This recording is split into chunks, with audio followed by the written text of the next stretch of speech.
Good morning, good afternoon, or good evening, whatever time it is that you inky savages are joining us for the PenBoyRoy Pentertainment Podcast, episode number 135.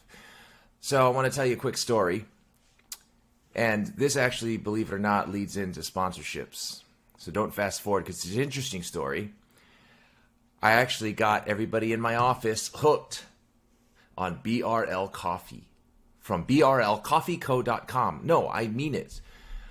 They were using some sort of coffee brand from somewhere. I think it was just this cheapy coffee. It wasn't nearly as good as my Bowl and Basket coffee. Not even close. And they have a coffee maker. So I reached out to my good friend Neil over at brlcoffeeco.com and I said, hey, Neil, hook it up. So he hooked it up. He sent over some coffee. They tried it. Everybody in the building thought it's the most delicious smelling coffee ever created in the history of anything ever created, ever. So now, guess what they're doing? Yep. What they're doing on a regular basis is they're using coupon code ROY at checkout to earn themselves extra savings on all products on the brlcoffeeco.com website. Getting coffee that I think I've been thoroughly made fun of, drink more coffee than anybody. They think I eat more red meat and drink more coffee than anyone they've ever known, ever in the history of anybody ever known. So do me a favor, check out brlcoffeeco.com at brlcoffeeco.com. They got great coffee, and don't forget to use coupon code ROY at checkout.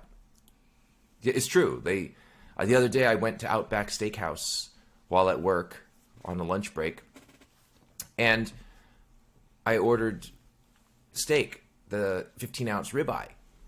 And I got 2 of them because I was feeling extra hungry. Speaking of steak, the next sponsor I want to talk about is Luxury Brands of America. What's so funny? How are we tying steak with Luxury Brands of America now? I'm eager. I'm hoping you got something good for me. Because it's made of meat, and so is the Girologio leather that is built in and used to make the Girologio leather pen cases. The Girologio leather is one of the best leather companies for your pens, sporting pen cases ranging from single pen cases to a massive 96 pen briefcase of pens. And yes, it is an actual briefcase. When you're looking to purchase a new storage solution for your pens, check out Girologio. Girologio? Is that how you say it? Girologio? You'll be glad you did. And if you're going to buy them, make sure you pick them up at the greatest and best retailer ever created in the history of anything ever created. Whoa. Hold up just a second, because... What's up? Girologio is not at another retailer that you're going to just about to mention. So it's not there just yet. So is it going to be? I would say so. It's just, it's at the time where we're doing a lot of stuff with making the catalog, and it's just, it's crazy to add a new product line at this particular moment. So okay, well, it's going to be at the greatest and best retailer ever created, the history of anything ever created ever, goldspotpens.com. And I need you guys to check out and continue using the affiliate link for Goldspot Pens in the description below to make your pen purchases, whether it's for a future Girologio case or present, meaning current, Waldman fountain or pen, Bennu or Noodlers, perhaps. All of those awesome products. Yeah. Any products, fountain pen related, even ballpoint pen related. I got a story about ballpoint. Well, I was just going with whatever Luxury Brands distribute. So that's why I was. Well, Luxury Brands has ballpoint pens. Yeah. That division is called the not so luxury brands. So check out the unluxury brand. Check out Luxury Brands of America. Check out the Girologio leather pen cases. And also make sure you check out our good friends over at Goldspot Pens using the affiliate link that you guys have been doing and supporting me. It is much appreciated. At Goldspot Pens, if you type in goldspotpens.com, it redirects you to goldspot.com. But why do that? Why do all that typing when I can just give you a link that you can click on, and be sure to use coupon code ROY at checkout for an additional savings on most products on the Goldspot website in the description below. Don't make it any shorter than that, because if you go from Goldspot pens to goldspot.com, but then if you want to go even smaller than that and say gspot.com, that will not lead you to goldspot.com. Right. You're going to get something else with that. You're going to get something else entirely. So, but you can just avoid all the confusion by clicking on the affiliate link found in the description below and make life easy. And it supports me, it supports Tom, it supports good old Luxury Brands of America. It supports everybody. Keeps the world going. There you go. Keeps the world going. It supports everybody except for brlcoffeeco.com, unless you go to brlcoffeeco.com. I am myself enjoying a cup of brlcoffeeco.com coffee in my mug here. So please check out my sponsors. And once again, thanks for joining us for episode number 135 of the PenBoyRoy Pentertainment Podcast. Before we get started with this week's episode of the podcast, I want to give you guys a quick disclaimer. This podcast is not scripted and therefore will contain potty mouth words, both from Tom and I. So be forewarned. You have been warned. Now, on to the podcast. The PenBoyRoy Pentertainment Podcast. Stay savage. I am incapable. There's something about ballpoint pens. I am completely and entirely incapable of not losing ballpoint pens. Someone gave me a ballpoint pen recently, and it was a nice pen. I feel like I immediately lost it. And it's not because I threw it in the trash, which would be a reasonable reaction. I was just thinking to myself, you know what, I'll hang on to this because it's a really nice ballpoint pen. I mean, it wasn't like in the hundreds of dollars. It was like maybe in the sub $10, but above But you know what kind $5. of pen it was? What's that? You know what kind of pen it was? I don't want to say out loud because that person... There's a high likelihood that he actually listens to the podcast or watches the podcast. Well, so I don't want him that to know. narrows it down significantly to begin with, because how many people just decide to randomly give you a ballpoint pen? Good point, but I'm going to find it. But it was a Zebra F701. Okay. Do you know what those are? Yeah, they're ones you could find at Staples or Office Max or something like that. Right. I immediately lost it, and I feel terrible about it. I mean, it's somewhere in my office. I just don't know where. But it's not because it's a ballpoint pen. And I liked it. I liked it a lot. Not because it's a ballpoint pen, but because it's kind of like, hey, new guy. Everybody in this cool team over here, they use these pens. So here's one for you, even though you're not part of this particular group. And I was like, oh, that's really cool. I really appreciate it. And he gave it to me. And within Do you seconds, know anything about me? Right. So I took it with grace. I was like, oh, this is great. This is cool. I appreciate it. Thank you very much. And then it's almost as if it just vanished into thin air at the moment. Like I put it right in my shirt pocket. Now I got to sneeze. Hold on. Now, do you actually... bless you. Do you put your ballpoint pens anywhere different than you would put your fountain pens? Do you put them... Would you put them in, like, let's say the same pen cases or in the same part of the bag? Or are you relegating them to another area of wherever it is that you put things, and that's the reason why they end up getting lost? That's a possibility. Maybe it's because I don't include them in my pen cases, right? So I use, until I can get my hands on a Girologio. Yeah. I use the Esterbrook Nooks. The Nooks, yeah. And I typically only put fountain pens in those. Mm-hmm. So... And doesn't it feel weird why. to, you know, let's say you're putting a certain caliber of pens in a pen case. So you've got a Leonardo, a few Conklins, Esterbrook. You know, you got a variety of different pens, and they range, but they are generally more on the expensive side. Right. And then you were to encounter a pen like a Zebra, and you wouldn't feel, I guess, right putting it alongside those other pens of that caliber or class. Or would you feel that same way? Or it's like it feels weird in the same way it would feel weird if you dropped off a goldfish to a daycare center, right? Like, it doesn't belong. Okay. Like, I don't know how much daycare centers cost. I don't have kids. You would know better than I do. I'm fortunate enough never to have had to use a daycare center. So okay, so let's say it costs, I don't know, $200 a week for a daycare center. Would you send your goldfish to a daycare center. But you know what I'm saying? Are you putting the zebra pen up in like? Are you don't have to pay for its storage to hang out with the rest of the pens in the Estabrook Nook? Yeah, but you have to pay for the storage. So like the storage container, the Nook is the daycare center. My fountain pens in the Nook are children, valuable children. And ballpoint pens, they're kind of like, I guess, I mean, if I had a goldfish, I would value the goldfish, but You would. I probably wouldn't value it as much as a child. I can say that with I don't know heartfelt with honesty. the intensity that you were a fish keeping, especially with when you were first getting into it, it just seemed like that they were kind of surrogates for children. Yes, but that's because I don't have. Listen, if I came to a situation where Thanos wearing the Infinity Gauntlet is like, Roy, somebody must swallow your goldfish, or this child will vanish. I'm gonna be like, hey, listen, Tom, sorry, you're gonna have to swallow my goldfish. And that's if it's anybody's child. I don't care whose child it is. That fish is gonna have to get swallowed by Tom, because I'm not gonna do that. That's crazy. But yeah, I mean, as I take care of my stuff and I take care of my pets,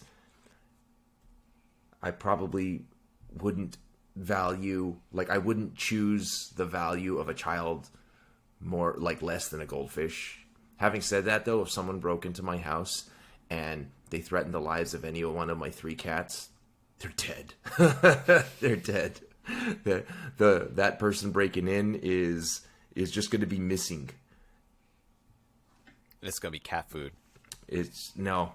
He's it's not. not. The break-in person isn't worthy of being cat food. They would be the person would. I'd buy a small portable wood chipper, and then over a course of a week, he's getting flushed in the toilet to Wow. eliminate all evidence. Nice. Shouldn't have broken in and threatened my cats, bitch. So what other pens have you lost? I mean, you actually technically you just recently lost the Kuridas. I'm still not over that, or the pilot vanishing point. Still not over that. Still not over it. It's almost painful to think about.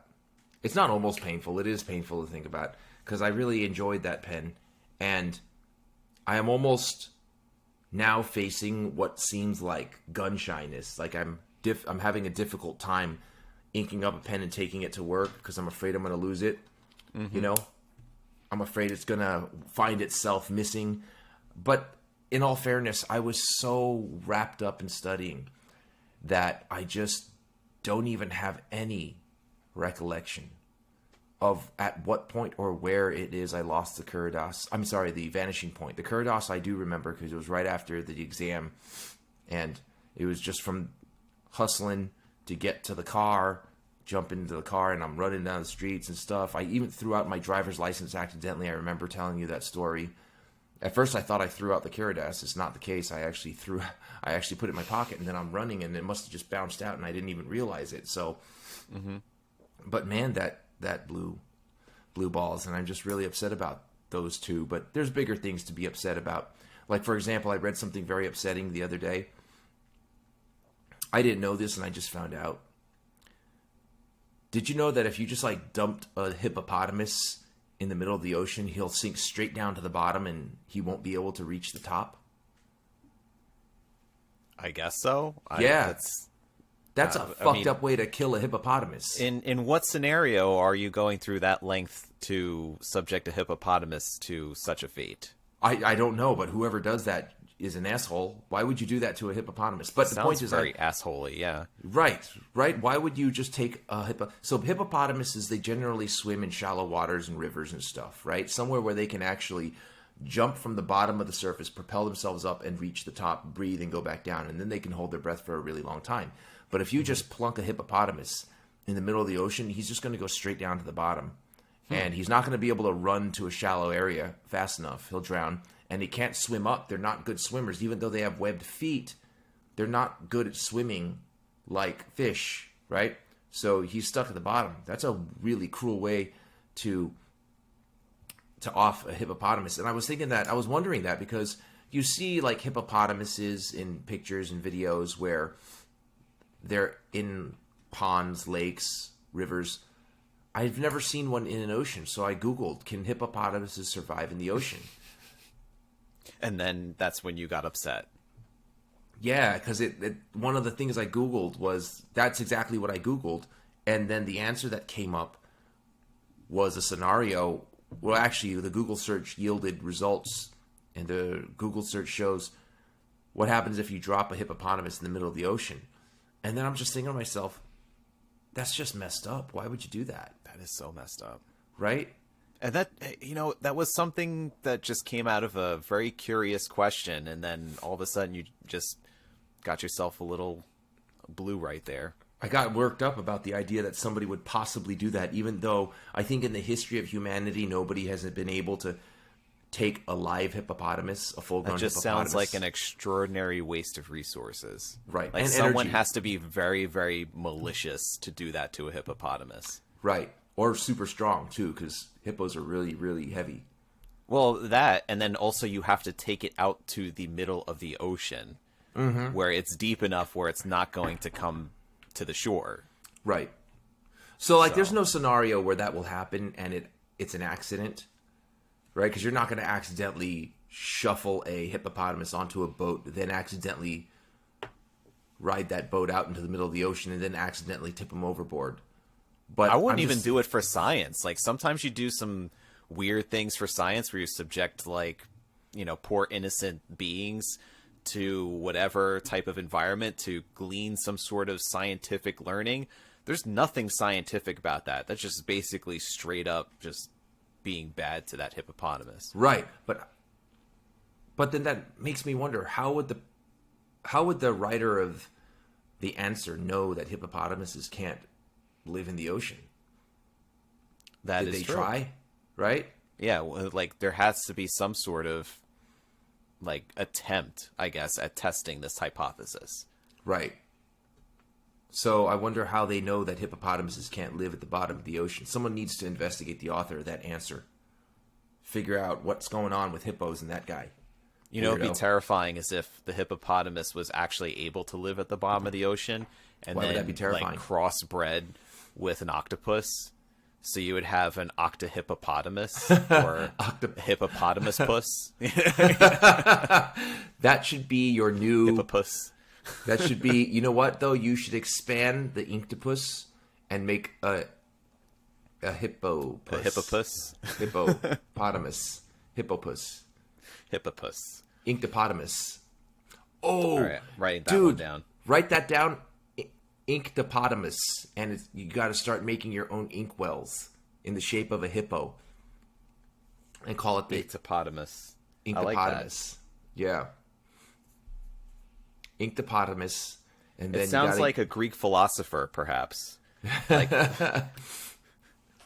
yeah, Inktopotamus, and it's going to be like a new inkwell. It's going to be a companion product to the Inktopus. You're going to have to get Vanessa to paint a picture of it for you somehow. okay. Or you should draw it yourself. Right? Now, is this an inkwell that, let's say, you could tip it a certain way and you could be able to get more of the ink? Is that what we're kind of going for? Like a really functional type of design that's kind of bulbous looking, kind of like a hippo would be? I don't know. It's your Or we're not product. thinking that far. Okay, I was thinking visually. I'm trying to think visually to conceive what the Inktopotamus inkwell would look like. Well, the Inktopotamus would look like a little hippo. Mm-hmm. The mouth is open, and then you unscrew the cap inside the mouth, which is a little dangly thing that looks like a speed bag in the back of your throat, maybe. And then you shove the pen down its throat, right? Or just make the Inktopotamus just the cap, the head of an octopus. I'm sorry, hippopotamus with his mouth open, Or, you know what, just make it a regular bottle with, the label that says Inktopotamus. I like it. The name is just great. Or make it, the actual figure of a hippopotamus with kind of how the Visconti inkwell has that seal where you jam in the pen, it gets Right. airtight sealed. Something like that, but put that on the butt. So it looks like you're jamming the pen straight into the hippopotamus's butt. Yes. Right. Obviously, there's a gaping hole in the market. Yeah, I get it. for such a product.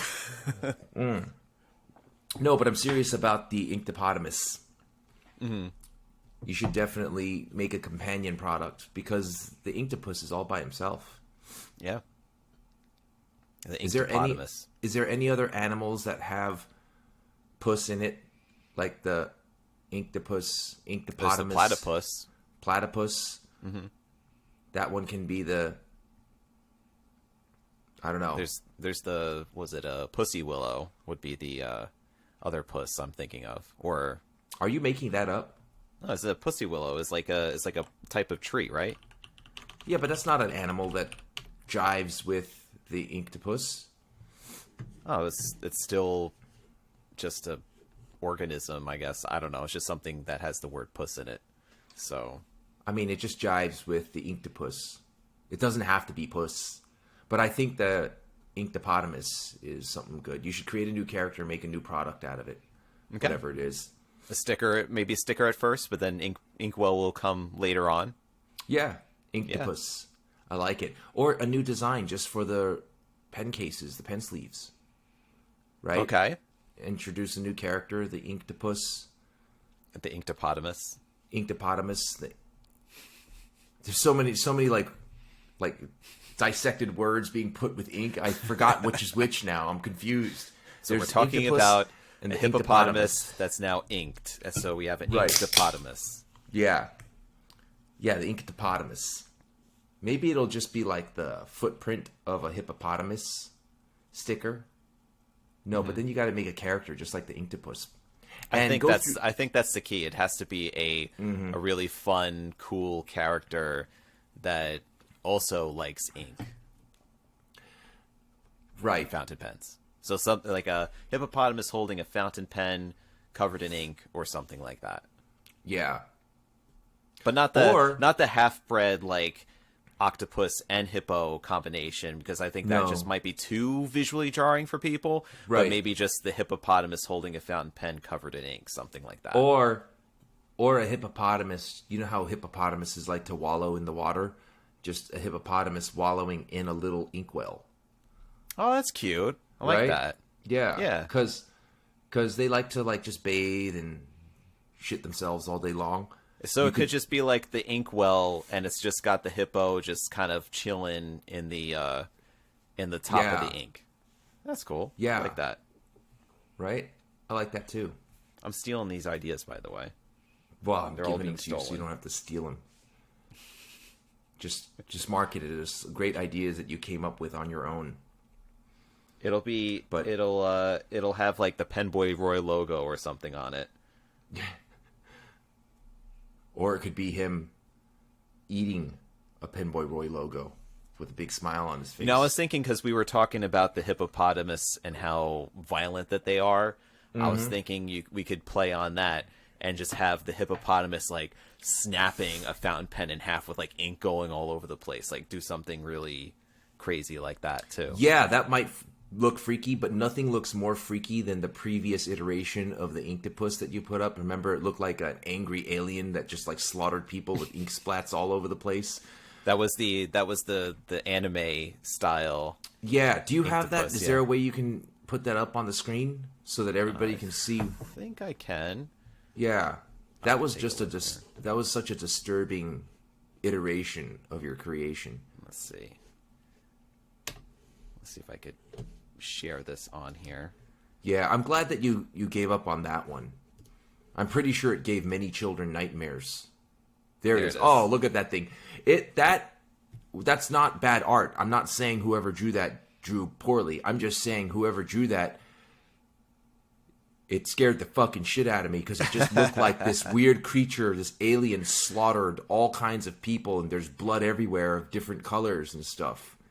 The Inktopus is usually drawn in a very like friendly, cartoony, very, very non-offensive sort of way, but I wanted a version that was kind of like badass. It just looked like it was not taking any shit from anybody. So that was where this came from. Yeah, so it looks like he doesn't take any shit from anybody. As a matter of fact, if you give him even a little shit, he's gonna throat you with that pen, and you're gonna just vomit and bleed, and then your spleen will splatter bile. That's the green, and you'll piss yourself, which accounts for the yellow, right? Mm-hmm. So actually, there's a good narrative here. So at the top of the head is vomit. The side of the head, the red is the blood. Yeah. The stabbing in the stomach caused bile juices to come out. It's and the green and the green. And then the P could be the yellow stuff. Pissing yourself, yellow. Great job with this icon, man. You just told a great story to children out there. And you're supposed well, it's a good thing that children don't watch this or listen to this podcast. So that's true. There you go. Do you remember when we met my nieces at the DC Pen Show a couple of years ago? Yes. You gave them Pentertainment stickers, and you're like, "Don't listen to this show. Don't even. No. I know it's your uncle, but don't listen to this show. This is not for you." Yep. That's the kind of the same advice I give to my own kids. Because they know I go and do this, and they're like, "Oh, I mean, they're not really interested in pretty much any of the content that I put out. Let's just say that. Right. If I did it to get the attention of my kids, if I did anything on Instagram, anything on YouTube, or the podcast to get the attention of my kids, I have failed miserably." Right. They have no interest in being like, "Oh, Daddy just posted a new video," or whatever. They don't care. So, but occasionally they've said, "Oh, like, you do the podcast. Like, could we listen?" I'm like, "No, you can't. not You're not yet. allowed. No, just take their smartphones and throw it into the street." No, I mean, it's not happening. Maybe we should do. Well, next week. Is it next week or is it the following week? Let me look at the calendar. Today is the 20th or 21st, so it would be 2 weeks from now. Are you talk about the guest? Yeah, in 2 weeks we're having a cool episode. That's going to be every child can listen to it, right?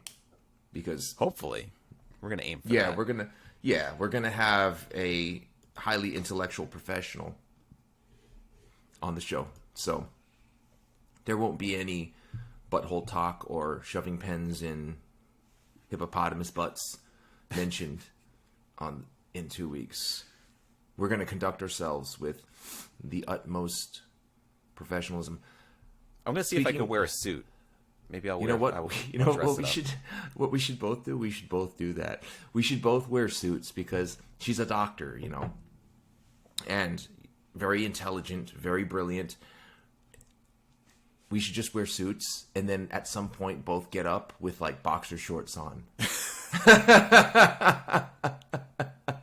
Or instantly not family friendly anymore. Instantly, we went from the PG status to PG-13, right? And then as you walk away, like the cat jumps onto your boxers, and you see a butt cheek, and it's just like, nope, now we're rated R. That's it. And then we'll see her reaction, see how she handles that. She's like, "Wait a minute, what the hell is wrong with these people? They're both wearing suits, but no pants."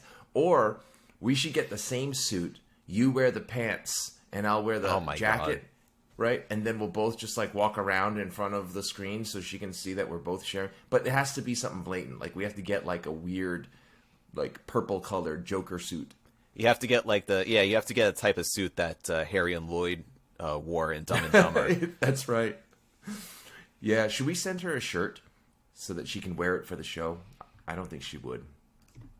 Well, if she's not going to, then I wouldn't bother. Yeah. We need to make sure we save those shirts. for the many what? People. I don't know. There's still 90 of them of 100 left, right? I think we're in this. Honestly, I think we're in the 60s. So we're getting there. Yeah. It's only been 2 years, so amazing. It may end up falling into vintage wear at a certain point. So and at that point we could charge whatever we want because they're just going to be hit. Right. I was going to ask you, are we going to the October show, the Long Island Pen Show together? Is that still going on? As far as I know, 14th, 15th, and 16th. Did you hear about it getting canceled? No, I just didn't know. So it's the 14th to the 16th. Yeah, it's a Friday, Saturday, Sunday. I'm probably going on the Saturday.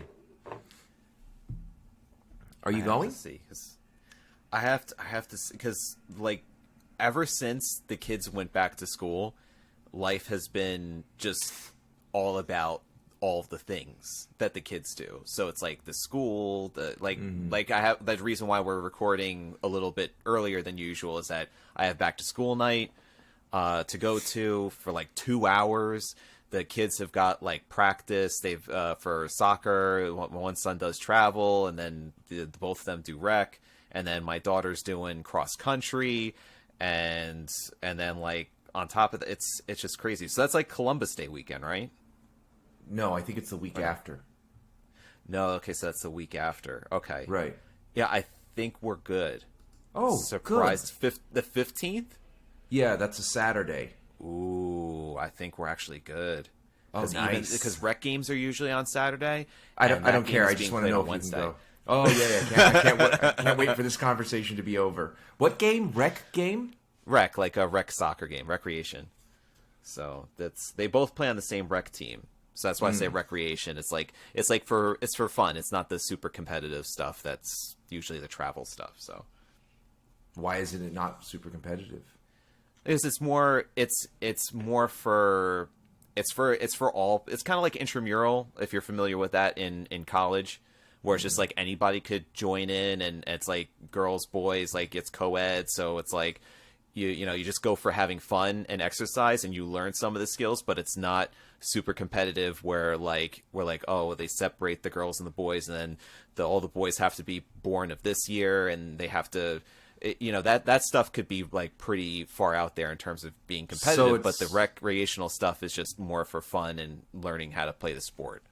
So it's essentially lax practice then. Yeah, but it still is organized games, so it's kind of like having pickup games, but it's organized. Okay. And the kids do practice. They practice once a week for that. Oh, okay. So they essentially practice for a practice that's less formal than the actual practice. Right, but then what they do is they play other teams that also like do the same thing too. So it's like you have a team, you have your own team.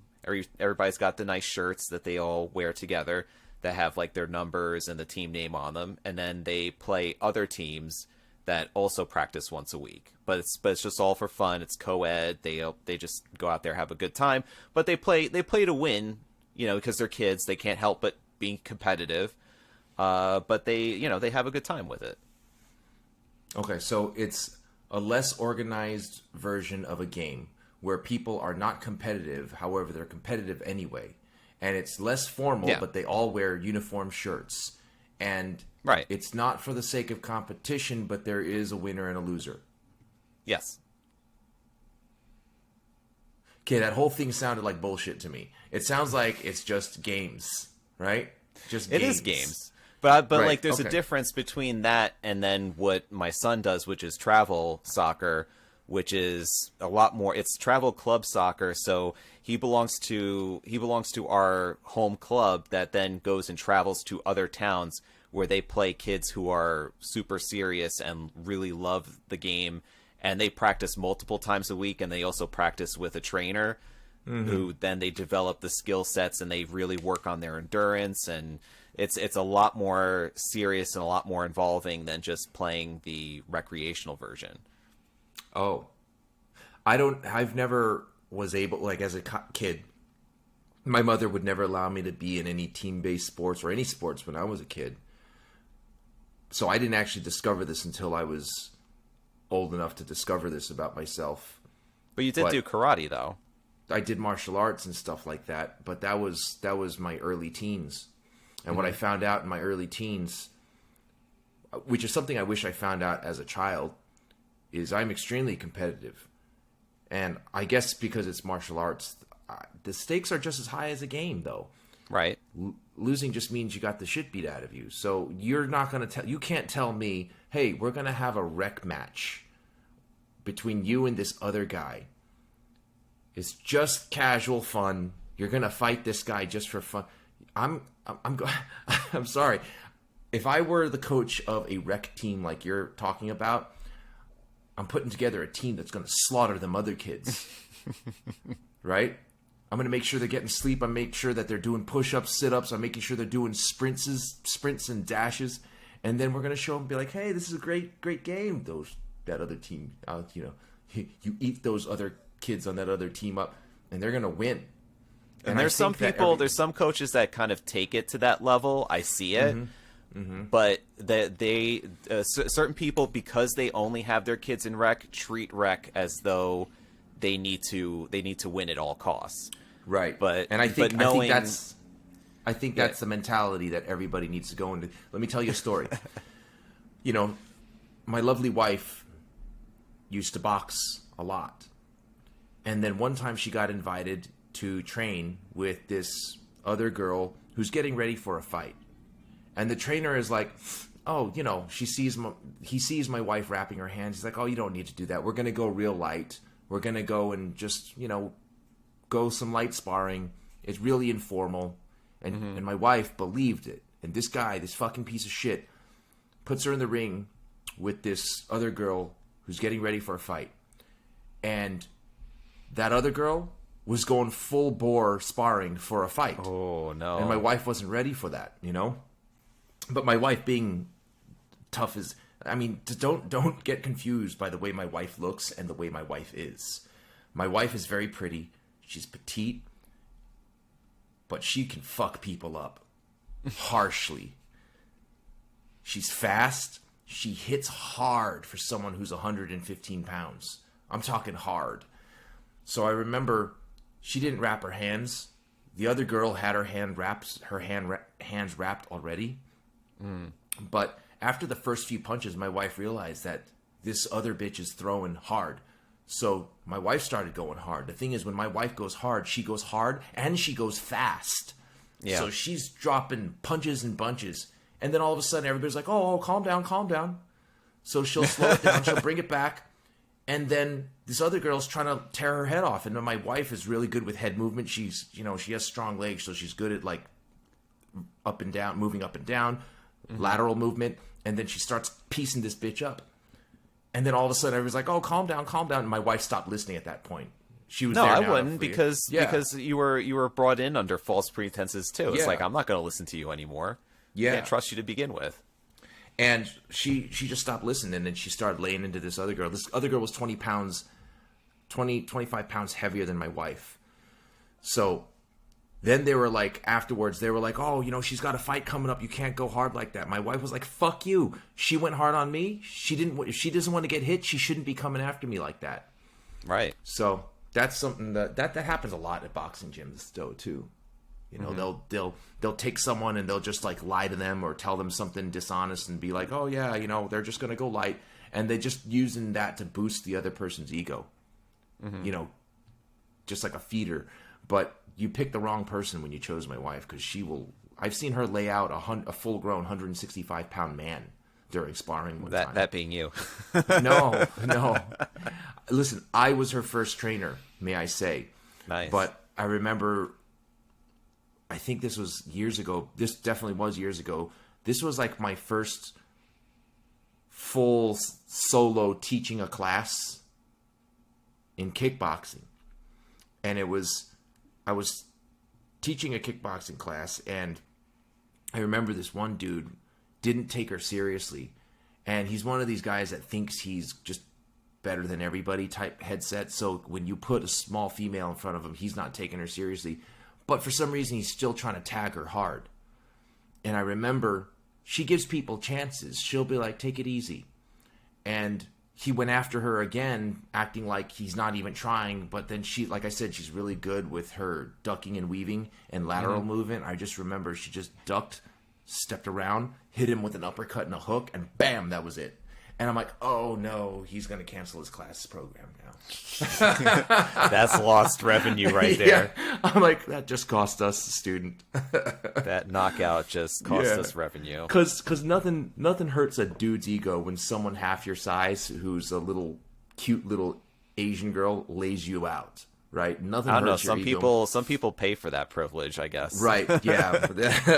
Yeah, but this wasn't that.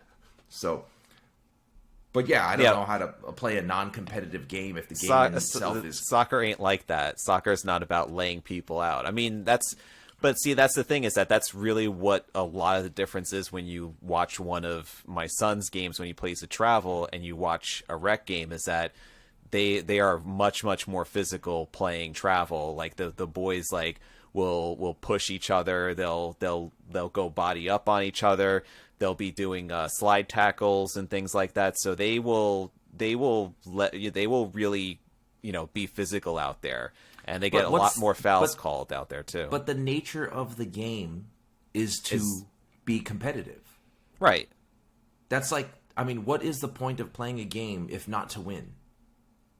It is that, but it is the point. But like, I mean, because I assist coach. I'm not the head coach, but I assist.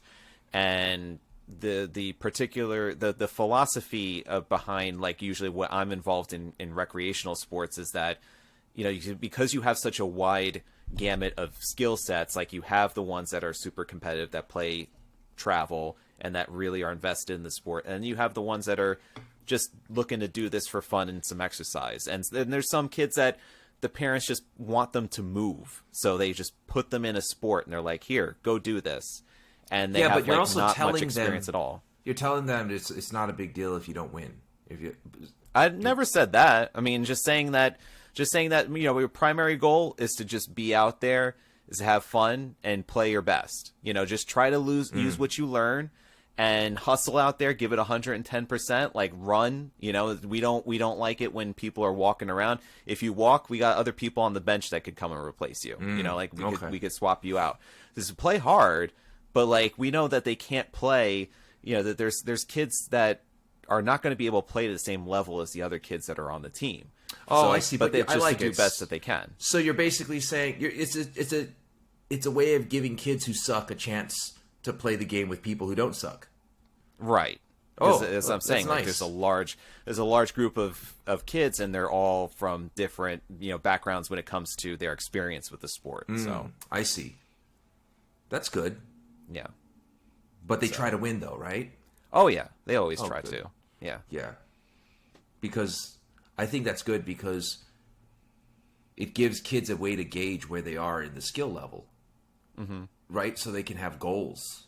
And right? usually so, like, you would find a lot of, like, the kids tend to graduate then upwards if they really love it and find an interest in it. Then they say, okay, I want to go into travel and be more competitive. That's cool. I don't have kids, and I was never in a team-based sport type thing, so I don't quite grasp this, but that's cool. It's kind of like just getting together with your buddies and playing a pickup game of basketball or something. Right. And I've been part of that too, an over 30 league for basketball. And it's just basically like, let's try to organize this so that each person's on a team and we don't try to kill each other because we're all old and somebody could break a hip, if you're too physical or whatever. So it's just like, hey, let's have fun out there. And then immediately you could just tell when you're playing a pickup game and you're just like choosing sides or whatever, you just get together with a bunch of guys. That is far more relaxed than when you are set yourself in a league. Even though it's the same group of guys, you put yourself in a league and you get some jerseys on and you have a timekeeper and you have a ref there. All of a sudden that competitive instinct kicks in and you're like, fuck these guys, I'm going to drop 30 points on them, or like I'm taking this rebound, or it's like I'm hacking this dude because he's going through the lane, I'm hacking him, so he doesn't score. So it's like you just, the competitive instinct kicks in. Yeah. I suck at basketball. Yeah? Yeah, I really suck at basketball. I'm not that great either, but I enjoy playing it, so. Yeah, I do too. I bet you'd smoke me in basketball. I bet you, physically speaking, you could probably maybe you could handle me. What am I going to do, though? Throw the ball at the basket and miss 9 out of 9 times? You probably out-rebound and out-hustle me. But, right. But that's what I'm saying. It won't make a difference because you might as well just let me rebound the ball. I'm going to shoot it and miss, and it's going to bounce off that backboard and go right to you. So it's kind of like every time I hustle for the ball. Just tell your team, guys, relax. Watch what happens. I'm gonna go and I'm gonna try to shoot. Let him shoot out there 5 feet away from the rim. It's gonna hit the rim and hit me in the face. I'll be all confused. Like, see, the ball's rolling right back to us. We didn't have to do anything. But yeah, I can hustle, but I don't think I have the skill set for basketball. You need the finesse and the accuracy is what you're saying. To be able but you know what will happen, and this has happened to me the very few times I played basketball in the past. I'll throw some crazy wild shot that I'm thinking I have no business throwing, but then it'll just be nothing but net, and then I'll be like, yeah, the one shot in the whole game. I'm like, yep, that was me. Remember that one time? And then I'll feel like, wow, I am good, and then I'll immediately try again. And fail for the next 10 times does not go in. Yeah. And the problem is you can't keep trying. So for me, when it comes to doing something, if I fail, I'm always going to keep going and going and going and going until I die of frustration or I make it. But you can't do that in a basketball game, because the more you fuck up in basketball game, you're fucking up the team. You know what I'm saying? So it's like I'll step back in that sense, and I'm not going to keep fighting to score, because I'm not getting the job done. I'm probably screwing over the team. But if it's in a solo based thing where doing a trick on a bicycle, I'll just keep doing it until I get it. And if I don't get it, I'll be really frustrated and angry about it. And then the next day I'm going to keep trying. Right. But I'll be the first to try, the first to fail, and I'll be the last to fail and continue to fail if I have to, but I'm going to get it done. Yeah, but not, that's where you could kind of find your role on the bas because it is a 5-person team. So generally speaking, there's usually maybe a few good players that can score all the time, that are really good at let's say one-on-one situations or good shooting the ball, and you could occupy that spot of the Dennis Rodman of the team, or the Ben Wallace, the guy that can't shoot or score for anything, but let's say just all it does is has a nose for the ball, just goes and tears down rebounds and then passes it to the other people on the team. I can just and then plays defense, plays hard defense. Because defense, all you have to do is just stay in front of the guy that you're guarding, right? And just make sure that they're covered and kind of anticipate where they may be dribbling or passing the ball next. So that I could definitely do, because you could be a role player. Yeah, I'm good at pivoting and moving side to side and stuff like that because of footwork from fighting and stuff. But don't ask me to throw the ball at the net.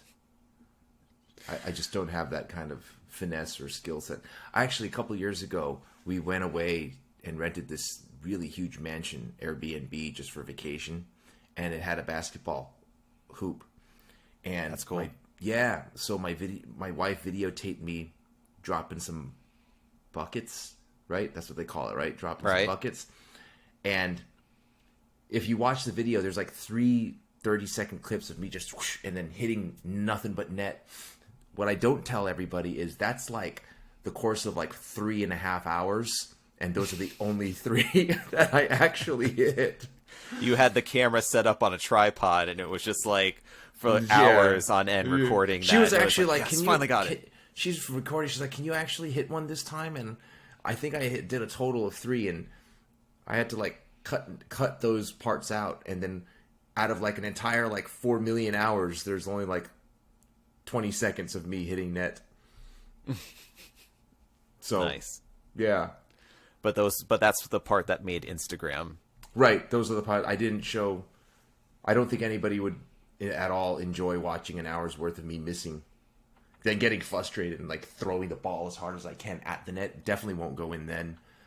Slamming it, throwing it against the backboard as hard as I can. And then one ball went over the backboard. And nice. I couldn't retrieve it because it went into the woods. And yeah. And that was it. That was the end. That was lost your deposit on the Airbnb. No, just on the basketball. I don't think we told just on the guy. Basketball. I don't think we told the guy. I mean, it's still there. It's just I'm not going to go into this. It's still on the property, dude. Come on. Somewhere, yeah. I'm just not going to. I didn't take it with me. I didn't steal it with the bath towels I stole. Yeah, I just don't want to crawl through all the shrubbage and stuff to retrieve the ball because there might be bugs and ticks and stuff, poison ivy and whatnot. Yeah. Did you hear about these new bugs that are apparently killing crops and stuff like that? Are you talking about the spotted lanternfly? Yeah. Oh yeah, we all know about those in Jersey, man. We've been flooded with them. You've It's been crazy. killing them all? Oh yeah, I've been maliciously. My Really? brother had bought a assault gun, like not I've seen those. It's a gun that you load with salt and you Yeah. shoot it at insects, and then It's it like a kills the insect. shotgun. Yeah, it just makes them go like disappear. It's That's terrible. I want to get one of those. But see, the thing is, you're supposed to kill those spotted lanternflies on sight, so you kind of just like, well, if I got to do it, might as well do it in style, you know? Yeah. I've killed... That's not true. I've seen about 3 or 4 of them today, and I didn't personally kill them. I had somebody kill them. Like, there's That's your that style. bug. It's like let me give this to somebody else. No, I'm just Because like, it's- listen, kill that bug, and then I have the guys I work with kill them. I don't want to do it.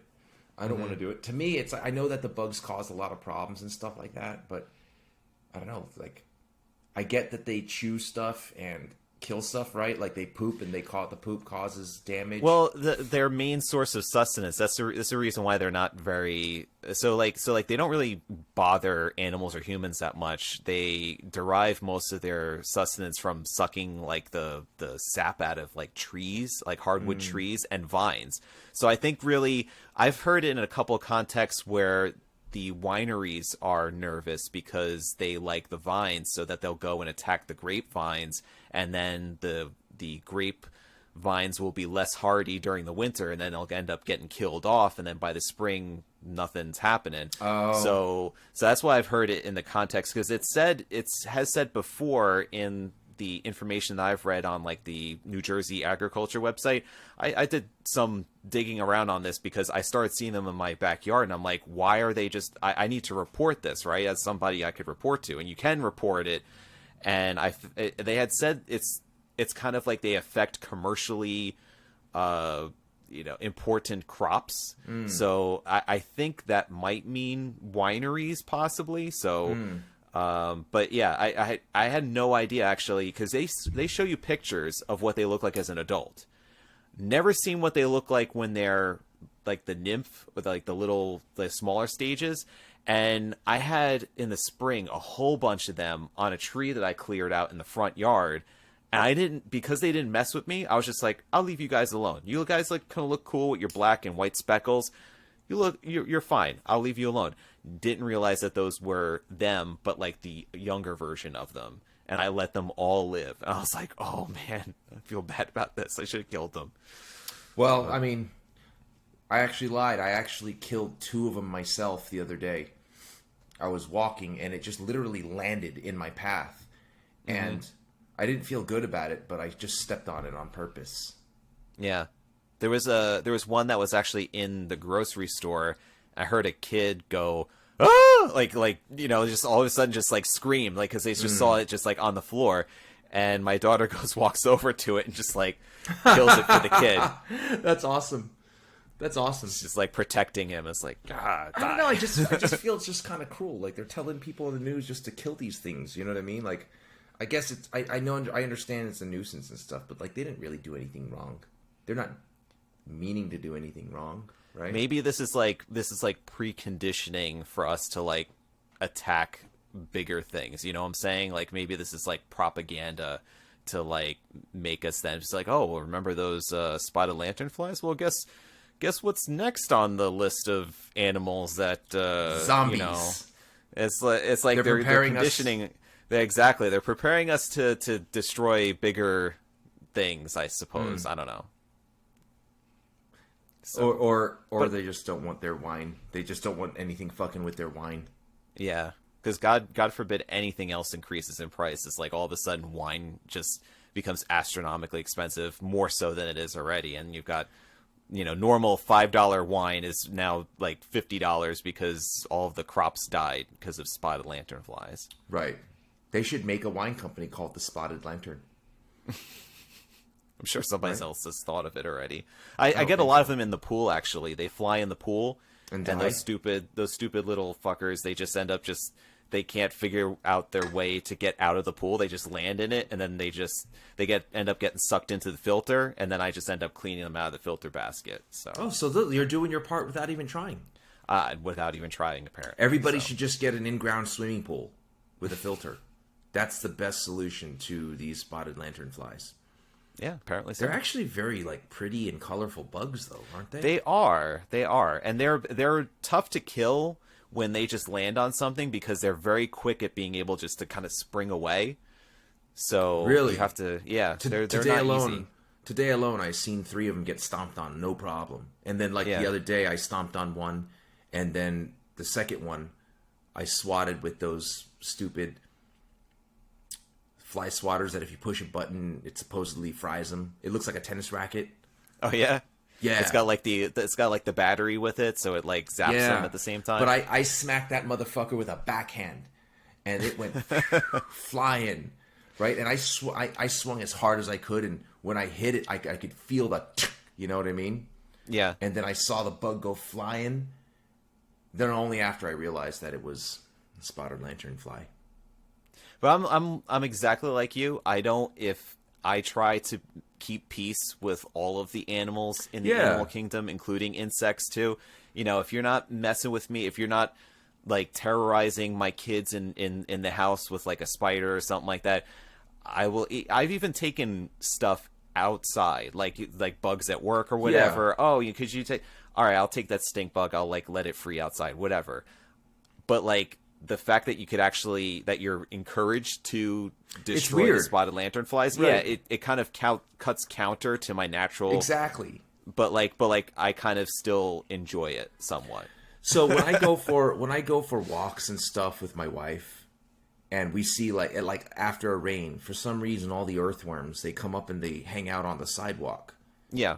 But then they get stuck there when it starts to dry. So whenever we see that, my wife always makes me put it back in the grass. Or if we see what are those bugs that turn into balls? They look like armored balls. Oh, it's I call them pill bugs or something. Yeah, they're little grubs or something or whatever. Yeah, if we see one of those, she makes me put them into the shrubs and stuff like that. Right. So everything if we're walking down, I remember we spent way too much money on a squirrel that got hit by a car just for him to be euthanized, but his lower half of the body was paralyzed. So she's like, we got to do something for this squirrel. So I took him to the bird rescue on the How did Upper you West find Side. the squirrel? No. We saw the squirrel crawling around on the ground. Oh, jeez. Just the upper half. Yeah, I mean, it was still... But the lower half was just not moving. So we had to figure out what to do. So I remember we took a broomstick, and he started fighting the broomstick, squeaking, and it was just... I felt so bad because the squirrel was really cute. Squirrels are really cute. But the squeaking he was making was he was fighting for his life. I felt so bad. We put him in a box. We took him to the bird rescue on the Upper West Side in New York City. And they're he got hit by a car. He's paralyzed from the waist down, and his 2 front teeth were broken. Oh, gee. Yeah, and then I remember I was well, my wife was we can't leave him here because he's going to get attacked by another animal. It's going to be a worse death. Maybe they can do something for him. So we took him there, and we donated about $100 because we looked around and they do all kinds of stuff for animals. You know what I mean? Okay. And they eventually had to just euthanize the squirrel.